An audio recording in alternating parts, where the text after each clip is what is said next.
Pues los saluda como siempre Enrique Castillo Pesado aquí en Excelsior TV y les recuerdo que este programa que pasa todos los domingos a las 8 de la noche y que tiene el título de Che Castillo Pesado, pues pasa por el canal 127 de cable y de Sky. Hoy tengo una personalidad fuera de serie, Héctor Vasconcelos, que son en el seno de una familia de intelectuales y aparte es hijo de José Vasconcelos, que fue secretario de Educación y uno de nuestros grandes intelectuales mexicanos. Pues Vasconcelos, como ustedes saben, es licenciado en Ciencias Políticas y Relaciones Internacionales por la Universidad de Harvard, maestro en la Historia Política por la Universidad de Cambridge y aún más, señores, realizó los estudios de doctorado en la Universidad de Oxford. Pero lo más gracioso de Héctor Vasconcelos, señores, es que es el único mexicano que estudió allá, que devolvió su título de la Universidad de Harvard. Pregunta que le voy a hacer ahorita a continuación, que por cierto, pues llegaste a hablar en alemán o en inglés porque creíste que el programa iba a ser para la BBC. Es que venía yo confundido con el tráfico de la Ciudad de México. Sí, pero este programa es mejor que la BBC porque es Excelsior TV. Bueno, obvio. Todo el mundo lo sabe. ¿Te acuerdas que ahí nací yo? Internacionalmente es conocido. Te agradezco, fíjate, este libro que me acabas de obsequiar para entender la música clásica, escrito por ti. Es una maravilla. Estuve leyendo algunas paginitas en las que hablas de Mozart y tu pasión por Mozart, Beethoven, Haydn y muchas otras, puros genios de la música. Y aquí dices, explicas muy bien que hay mucha gente que le gusta la música culta, pero la tiene que entender, porque aquí hablas de muchas cosas que son muy interesantes de la música culta. ¿A ti por qué te gusta la música culta? Mira, para mí ha sido parte de mi vida desde que nací, sí. Porque recuerda que mi madre, a quien tú entrevistaste, fue una pianista muy importante en el siglo XX. Entonces es una parte que, sin ser mi tarea básica, medular en la vida, pero es una cosa muy íntima y con la que he convivido desde que nací.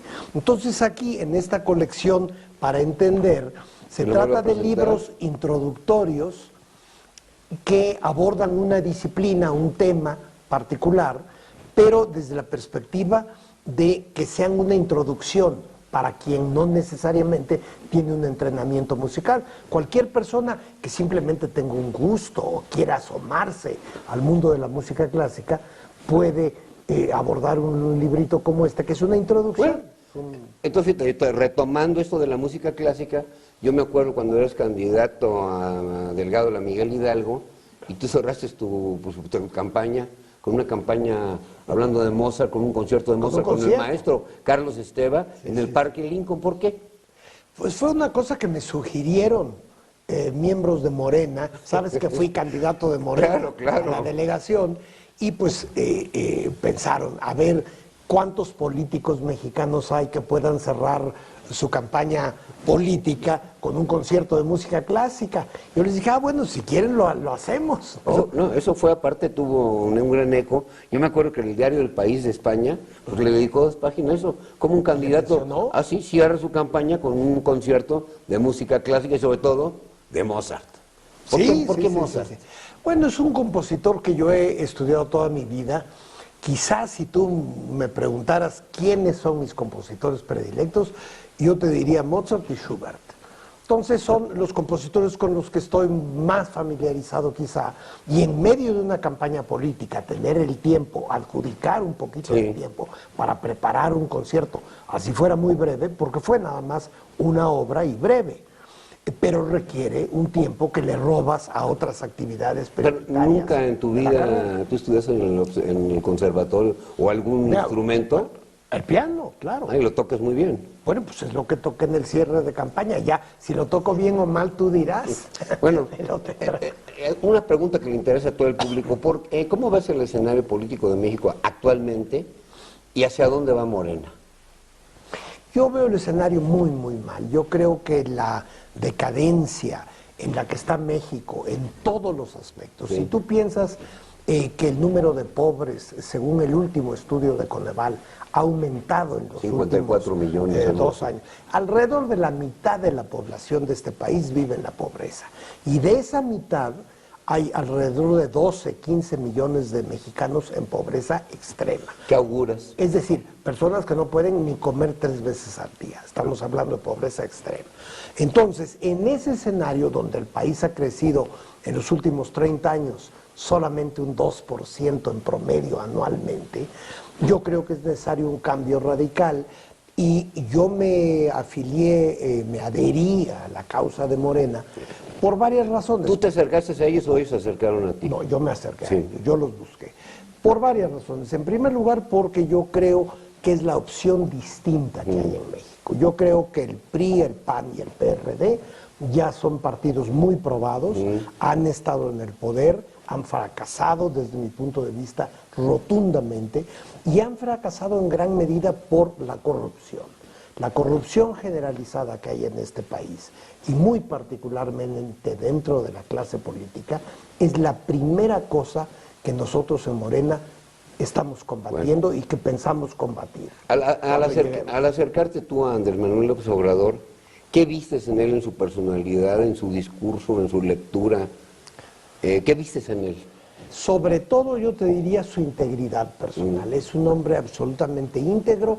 Señores, el único mexicano en la historia que yo conozco que devolviste tu... A ver, ¿por qué le devuelves a Harvard tu título? Bueno, yo creo que no solamente fui el primer mexicano que lo hizo, sino que en los casi 400 años que tiene de existencia la Universidad de Harvard, ya dentro de 20 y tantos años cumple 400 años de existir, pues hicieron una investigación precisamente en CNN y descubrieron que nadie ha devuelto su título a Harvard en todos ustedes. ¿Qué te dijeron? Casi 4 siglos. Me contestó el presidente de Harvard una carta ejemplar, extraordinaria, pero tú me decías que ¿qué me llevó a hacerlo? Bueno, me llevó a tomar esa decisión muy dolorosa para mí, porque yo considero que Harvard me dio los mejores 4 años de mi vida. Pero cuando ellos invitan a Felipe Calderón ya como expresidente de México, no a que fuera a enseñar allá, sino, digo, no sé qué tendría que enseñar, pero fue como investigador. Entonces, yo quise mandarles un mensaje a la universidad en este sentido, que supieran que habemos millones de mexicanos que no solo no estuvimos de acuerdo con su administración, sino que pensamos que él llegó a la presidencia de una manera ilegítima. Entonces yo quería transmitirle ese mensaje a mi alma mater y creo que se cumplió esa función de mi... ¿Y no te vino, a tu tan creativo, tan ocurrente, no te vino a hacer un libro de esos cortos, o sea, para entender? ¿Para entender mi renuncia a Harvard? ¿O para entender... No, para entender todo lo que estás diciendo. La falsa administración de Calderón. Bueno, un día quizás lo vaya yo a hacer en el futuro. Porque otra de las preguntas, recuerdo que tu padre fue secretario de Educación Pública, otra de las preguntas que le interesa al público, sobre todo al público joven de México, ¿verdaderamente se enseña en las escuelas de México o en la universidad la verdadera historia de México? Si tomamos por historia de México lo que se ha divulgado a partir de el célebre libro de Justo Sierra, o sea, este esfuerzo que hubo al final del Porfiriato por definir una historia mexicana coherente, yo sí creo en ese modelo de la historia mexicana, porque creo que con sus asegúnes, con sus defectos, con sus exageraciones y sus omisiones, de todas maneras, este discurso histórico que funda Justo Sierra para Porfirio Díaz es algo que se le puede ofrecer al pueblo mexicano para que entienda su historia, especialmente su pasado inmediato, es decir, el siglo XIX y el XX. Bueno, qué bueno que estás citando a Porfirio Díaz, yo no sé desde tu punto de vista, a mí cómo lo ves, bueno, ya es que fue dictador, no sé cuántas veces fue presidente, creo que si él se hubiera retirado antes, su imagen sería diferente, pero tú estás de acuerdo en que mucha gente dice, pues sí o no, que regresen sus restos aquí a México. Mira, yo creo que lo de los restos es lo de menos, no veo por qué no podrían regresar sus restos a México. Ahora, con lo que yo no estoy de acuerdo es con esta visión, con esta historia revisionista reciente en que se trata de ensalzar a Porfirio Díaz, que en efecto tuvo algunos aspectos muy positivos cuando fue un luchador por la causa liberal junto a Benito Juárez, su participación ante la invasión francesa, todo esto fue muy positivo. Y desde luego que hubo un cierto crecimiento económico al final de su periodo. pero fue todo a favor de unas cuantas familias en México y la modernización de su época no permeó hacia abajo, se quedó en la más alta capa de la sociedad. Bueno, entonces en la historia de México, hablando por ejemplo de un estadista, dos, ¿a quién citarías en el pasado o a quién citarías ahora hacia el futuro que verdaderamente puede ser un estadista que actualmente no tenemos? A ver, mi personaje favorito en la historia de México, yo creo que es Benito Juárez, por muchas razones que no tenemos tiempo ahora de abundar en ellas. Después de Juárez yo admiro muchísimo a Francisco Madero, porque justamente acabó con este régimen autoritario y que se perpetuaba eternamente en el poder de Porfirio Díaz. Luego mi padre fue uno de los más cercanos colaboradores con Madero, ¿no? Y luego otro personaje que yo... Morelos, ¿qué dirías de Morelos? Bueno, le tengo la más grande admiración, ¿no? Cárdenas y a López Obrador, que tú crees que en el corto plazo él puede ser un estadista de este país. Yo sí lo creo. Si no lo creyera, no estaría yo con él. Ya tengo yo 9 años cerca de él, desde el 2006. Entonces tú comprendes que si no hubiera una convicción muy profunda de mi parte, no tendría yo por qué estar en esto. Además, ha tenido un costo personal para mí, en el sentido de que muchas amistades y en algunos círculos, pues me han dado con la puerta en las narices. El otro día que comíamos tú y yo en un restaurante en Polanco, que nos venían cosas a la mente, porque hablábamos de todos los temas habidos y por haber, hablábamos también de muchos temas de nuestra juventud. A ver, de esos temas de nuestra juventud, al día de hoy, ¿qué notas que cambió, pero sí rotundo? De nuestra sociedad. Muchísimas cosas. No te hablo de la alta sociedad, de la sociedad. No, de la sociedad. Bueno, un cambio que a mí me llama muchísimo la atención es la forma en que es distinta la participación de las mujeres en la sociedad contemporánea mexicana, ¿no? Cuando éramos muy jóvenes, eran muy pocas las mujeres activas, ya sea como empresarias, como políticas, como intelectuales. Hoy la mujer es incluso hiperactiva, yo diría yo. Todas las mujeres que conozco prácticamente tienen 40,000 tareas y están metidas en esto y en lo otro. Prácticamente todas las mujeres hoy trabajan, aunque no lo hagan por razones económicas, pero porque hay una cultura en que tienes que estar haciendo. No, y aparte han creado fundaciones para ayudar a mucha gente. Entonces, lo han hecho. Eso es un cambio radical. Por ejemplo, mira, un caso, te voy a citar un caso. Pepita Cuevas, con sus labores iba en pro de la Ópera de México, ¿sí o no? Sí, claro, no, bueno. Esa con Rolando Villazón, Camarena, Ramón Vargas. Han hecho cosas fantásticas. Y muchas mujeres en todos los niveles y en todas las esferas están en pleno activismo y eso es una cosa altamente positiva. Ahora, dices que cambios en el país. Otros son terribles, por ejemplo, la forma en que ha crecido la contaminación, el tráfico en esta ciudad. El México que nosotros conocimos en nuestra juventud era otra cosa, se podía respirar. Era otro país. Era otro país completamente.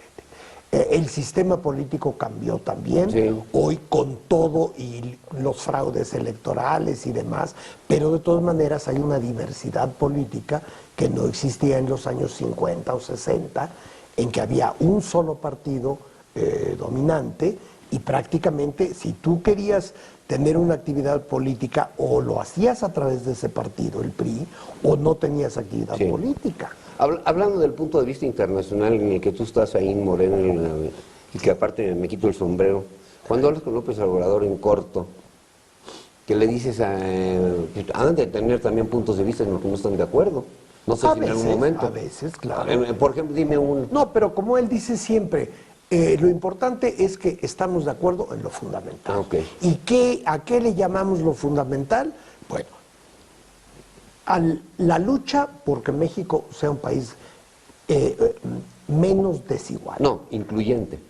Bueno, justamente, incluyente en el sentido económico también, pero que la riqueza del país se reparta de mejor. No, para que termines con esto, tienes un minuto y nos vamos unos mensajes. A ver, estás hablando de la riqueza del país. Decía que cuáles son los propósitos fundamentales nuestros, ¿no? Decías, por las razones por las cuales estamos juntos y estamos de acuerdo, López Obrador y yo. Uno es por hacer de México un país menos desigual, con mayor inclusión social y un país donde la riqueza se reparta de mejor manera. Ok, nos vamos a ir unos mensajes y regresamos aquí con este gran amigo mío, Héctor Vasconcelos.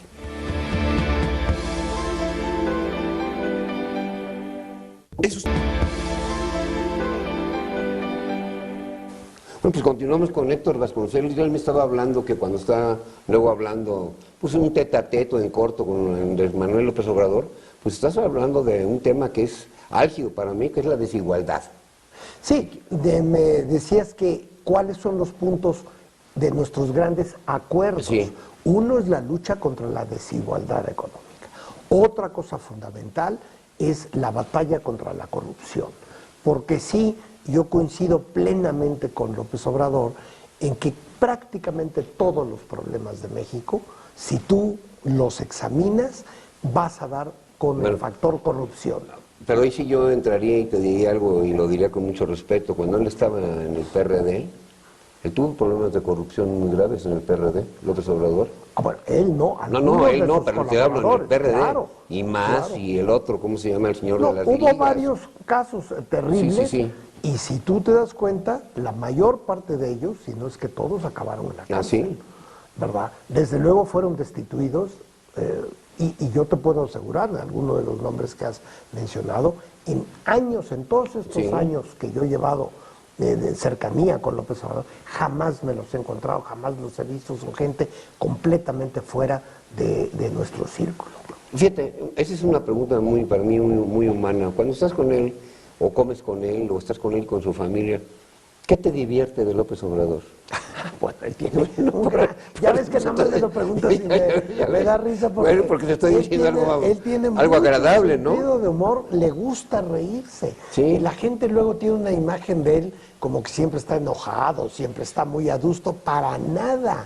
Ya en corto, en contactos amistosos, le encanta reírse, se ríe uno de muy buena gana de mil cosas de la vida, ¿no? Te cuenta historias, anécdotas que acabamos desternillándonos de la risa. Bueno, hablando, volviendo al terreno internacional, a ver. No, porque te quería mencionar otra de las coincidencias básicas, es recuperar las mejores tradiciones de México que en los últimos años, en los últimos lustros en que ha habido una generación de tecnócratas, a mi modo de ver, bastante desnacionalizados, que no saben mirar más que a los Estados Unidos. No aman al país. No lo aman. Y piensan en términos de lo que es correcto en Washington, en Londres. Les gusta más leer The Economist, que por cierto, si alguien tiene en México conexión con el Economist, es tu servidor, pero es su Biblia, ¿no? En vez de estar enraizados y asentados y eso que de los que estás hablando ahorita, muchos de ellos antes adoraban a Trump. Bueno. Fíjate, fíjate lo que estoy diciendo, ¿eh? Entonces te digo, yo sí coincido con López Obrador en que tenemos que recuperar la historia, el amor, el interés en las causas mexicanas, en la historia de México, en el arte y la cultura de México. Y por cierto, aquí no puedo dejar de mencionar que para mi modo de ver las cosas, una de las mayores traiciones a México en el último siglo ha sido ahora la entrega del petróleo a los grandes intereses financieros internacionales y a sus socios mexicanos. Esto es lo contrario, por ejemplo, de aquello por lo cual pugnó el general Cárdenas. Ahora nos vamos a ver obligados a llevar a cabo una segunda expropiación petrolera, porque ya el petróleo no es mexicano. Fíjate, bueno. En la Universidad Nacional Autónoma de México, en eso ahorita otro minuto, en la Universidad Nacional Autónoma de México, que es a donde vas diario, ¿qué es lo que estás enseñando actualmente ahí? Ahora no soy profesor, fíjate, he sido profesor. Porque eres asesor. Exacto. Antes fui profesor en la Facultad de Ciencias Políticas y en una de esas, un día de estos, me gustaría volver a dar un curso ahí, algún seminario, algo. Pero en estos últimos años, desde que me invitó el rector de la Fuente, Sí, Juan Ramón de la Fuente. A colaborar con él. Que yo quería, fíjate, cuando a mí me preguntaron, no hace mucho tiempo, ahorita vamos a cerrar esto, cuando a mí me preguntaron que por quién iba yo a votar para la presidencia, y no era candidato él, yo dije Juan Ramón de la Fuente y me dijeron que yo estaba loco. Pues también estábamos hablando de que cuando platica con López Obrador, pues también tiene un gran sentido del humor. Pero a ver, esa es una pregunta que yo te quiero hacer a ti. ¿Cómo sientes a México, fíjate, en el corto futuro, aparte de lo que dijiste del petróleo y todo eso, con las declaraciones de este loco mesiánico de Donald Trump, que para mí es un tipo que pues tiene hasta pensamientos muy cercanos a Hitler? Donald Trump. Mira, la verdad, por ser justos, tampoco creo que sea cercano a Hitler, porque pues Hitler era un fenómeno monstruoso, para mí el más monstruoso en la historia de Occidente. Pero, de todas maneras, es muy preocupante la situación en Estados Unidos ahora, porque Trump responde a todo un sector numeroso en Estados Unidos, de gente profundamente conservadora, sobre todo en la parte central de los Estados Unidos, ¿no? Lo que se llama el Midwest, ¿no? Y en algunas partes del sur y del oeste. O sea, en áreas que son lo contrapuesto a Nueva Inglaterra, esa alta cultura de ese circuito entre Washington y Boston, ¿no? Entonces hay un Estados Unidos muy conservador, cuyo extremo es el Tea Party, ¿verdad? El Tea Party. Y Trump puede reunir a esas posturas xenófobas, de desconfianza hacia lo externo, hacia lo diferente, y entonces eso puede plantearnos problemas muy serios en el futuro. No, y aparte sería, como mexicanos, para mí sería un grave peligro para México. Bueno, es que nosotros como vecinos inmediatos somos el blanco de esas actitudes xenófobas, anti-extranjeros, racistas, etcétera. Porque ahora no sé si viste cuando ese muchacho mexicano, bueno, ya nacionalizado norteamericano, Jorge Ramos, le hacen la pregunta y lo sacan y luego ya lo vuelven a dejar entrar y le dicen, bueno, lo de las drogas, Estados Unidos es el país que compra las drogas. Las armas, ustedes venden las armas por abajo de la mesa a los narcos. Entonces, ¿de qué estamos hablando? Claro, claro. Bueno, fue un incidente deplorable, terrible, pero sobre todo, ¿cómo es posible que un precandidato, porque ni siquiera es candidato, saque y haga que un ayudante saque físicamente de una conferencia de prensa un guardaespaldas a un periodista que simplemente está haciendo su trabajo y está haciendo una pregunta incómoda? Yo creo que aparte de que está desviado, está muy mal asesorado. Sí, bueno, eso fue Yo entrevisté a Donald Trump hace como 20 años, pero era otro Donald Trump que le debía dinero a los Estados Unidos en impuestos, muchos millones de dólares. Y él le dijo al gobierno de Estados Unidos, mire, no me metan a la cárcel y yo trabajo para ustedes. Y por eso no fue a dar a la cárcel. Esa entrevista la hicimos con Bambi, Juan José Origel, Tony Scheffler y yo, la hicimos en Nueva York, gracias a Ivanka Trump. Fíjate lo que son las vidas. Su primera mujer. Pero pasa la vida y bueno, mira, Héctor Vasconcelos, yo sé que contigo puedo hablar horas, podemos tener hasta un programa de miles de temas. ¿Qué cinco pasos en las próximas, te estoy hablando de los próximos 3 años, vamos a ver nosotros en la política mexicana? ¿Qué 5 pasos? No los que habría que dar, sino bueno, los que hay que dar, pero... Es que son 2 horas. Mira, si tú ves qué va a suceder, yo te diría, que citando a aquel escritor inglés que decía... Bertrand Russell, ¿o a quién? No, era Lytton Strachey, si mal no recuerdo, que decía... las predicciones son muy difíciles, sobre todo cuando se refieren al futuro. No, yo no sé qué va a suceder.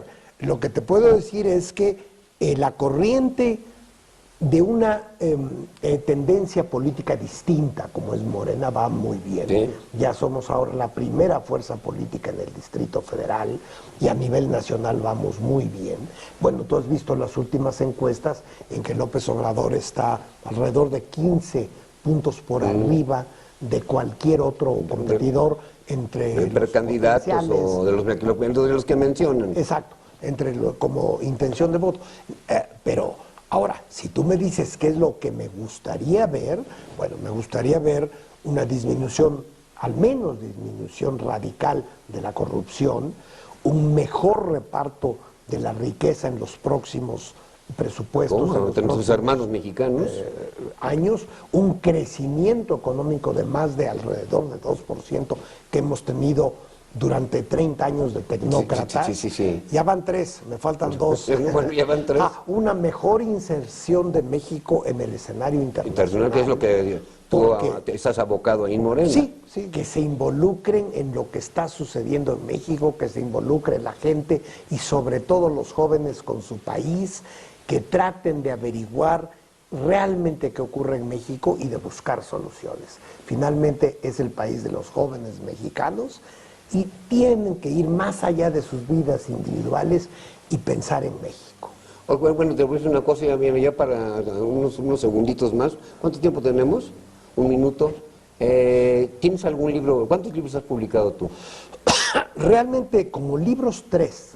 ¿Títulos? Pero ahora te voy a decir que estoy preparando 2. Bueno, este fue el tercero. Este fue el tercero. Pero ahora, para el aniversario, para el centenario de la Constitución mexicana del 17, estoy desarrollando lo que fue mi tesis doctoral en Oxford, que fue sobre la corriente radical del Congreso Constituyente. Entonces, ¿y qué tal si te regresan una de la tesis a ti?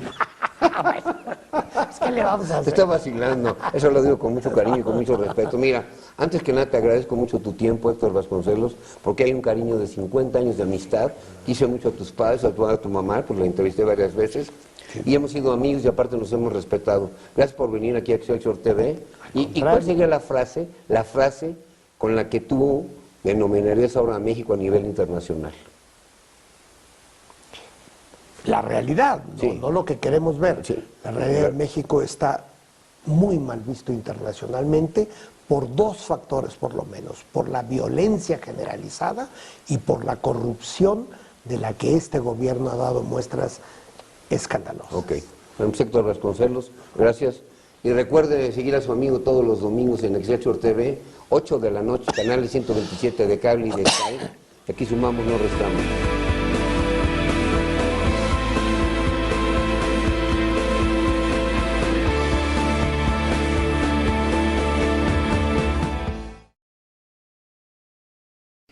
Te invitamos a seguir cuestionando la información con los siguientes videos.